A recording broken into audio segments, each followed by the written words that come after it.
So how to use your Insta360 camera as a webcam for your PC. First of all, turn on your Insta360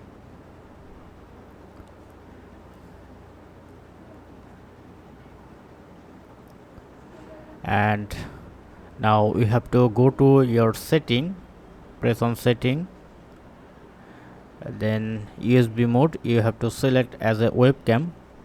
Now I am connecting my Insta with a cable,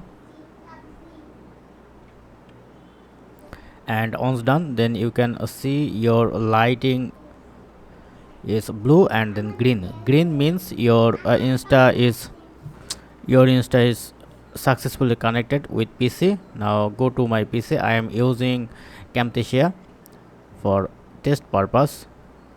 Open the Camtasia, then you can see my Insta is coming here, and now you can use your Insta as a Zoom call or Skype or as a camera. And if you want to switch, then press on any button on your Insta, then it's automatically switch to your selfie mode or dual mode or single mode. So that's it.